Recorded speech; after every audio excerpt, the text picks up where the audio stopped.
नृत्य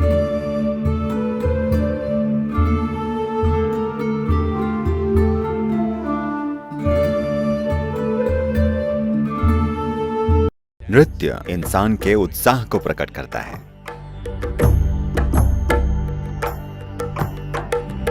भारत में हमारे जितने भी देवता पूजे जाते हैं वे सभी नाचने वाले देवता हैं। नृत्य कई तरह से आपके संतुलन की परीक्षा है। इससे सिर्फ आपका शारीरिक संतुलन ही नहीं, आपका भीतरी संतुलन भी तय होता है।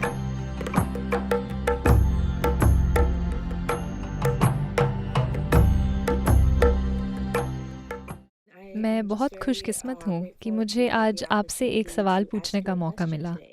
सद्गुरु, आपसे मेरा प्रश्न यह है कि क्या भारतीय संस्कृति में ऐसा कोई नृत्य है जिसे औषधि नृत्य भी माना जाता है? क्या आप लोग नृत्य को एक ऐसी चीज़ मानते हैं जो उपचार कर सकती है? आपका बहुत बहुत धन्यवाद और आपकी यात्रा मंगलमय हो। नमस्कार मिशेल, आपसे बात करके खुशी हुई। आप नृत्य करती हैं। मुझे आपको बताना चाहिए, मेरी बेटी जो 30 साल की हैं, बस अभी 30 की हुई हैं, वो भारतीय शास्त्रीय नृत्यांगना है। ये नृत्य का एक बहुत ही जटिल और प्रगतिशील रूप है जो एक समय में बड़े पैमाने पर भारत के मंदिरों में पूजा के रूप में और भेंट के रूप में विकसित हुआ था, पर आज इसे मंच पर भी किया जाता है।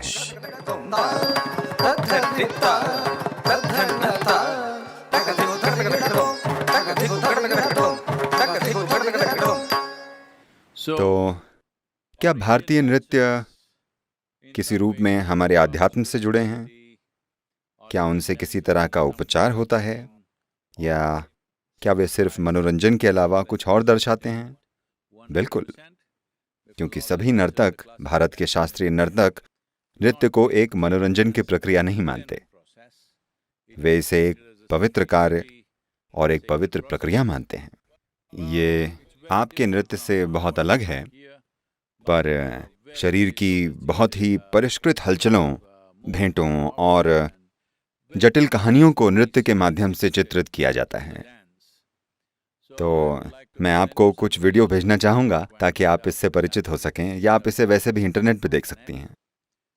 इसके अलावा मैं चाहता हूँ कि आप ये जानें कि भारत में हमारे सभी देवता जिनकी पूजा की जाती है, वे सभी नृत्य करते हैं। अगर वे नाच नहीं सकते तो हम उन्हें भगवान नहीं मानते। ये आपके लिए कैसा है? क्योंकि नृत्य आपके शरीर के उल्लास का प्रतीक है।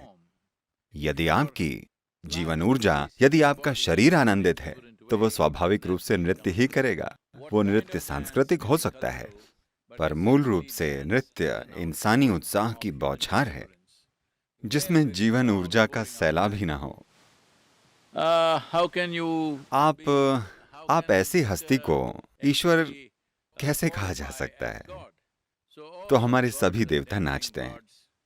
तो ये हमारी संस्कृति में बहुत गहराई से समाया हुआ है। पर जब हम भारत की बात कर रहे हैं, यहाँ सब कुछ एक सा नहीं है। भारत एक विशाल देश है। यहाँ एक समय में 19,000 से अधिक भाषाएं थीं। अगर आप ड्राइव करें तो हर कुछ किलोमीटर बाद आप देखेंगे कि लोग दिखते अलग हैं, खाते अलग हैं, उनके कपड़े और संस्कृति अलग है, उनका संगीत और नृत्य अलग है।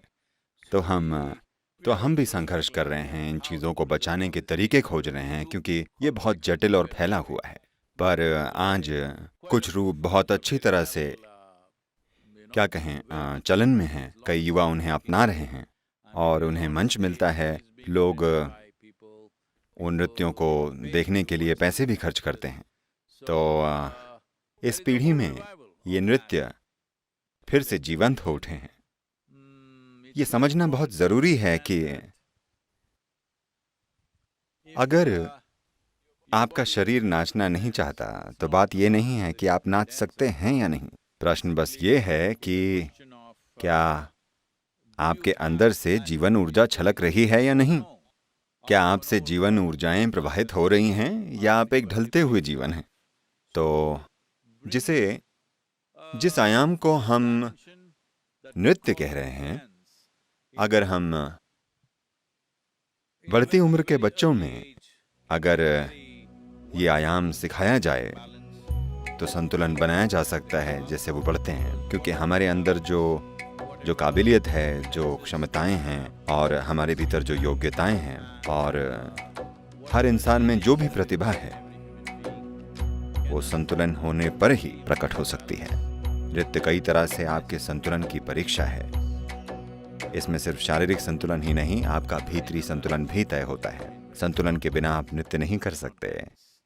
ये हर संस्कृति के लिए बहुत ज़रूरी है कि इसे वापस लाया जाए, और ये बहुत अच्छा है कि आप अमेरिकन नृत्यों को वापस ला रहे हैं। और मैंने अभी आपका एक छोटा वीडियो देखा।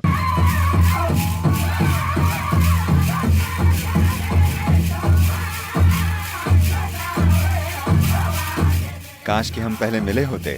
आपको टेनेसी में आकर, हमारे केंद्र में आकर प्रदर्शन करना चाहिए। आपको नाचते हुए देखना अद्भुत होगा।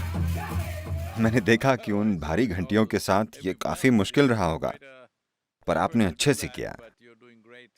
आपको बधाई और मेरा आशीर्वाद।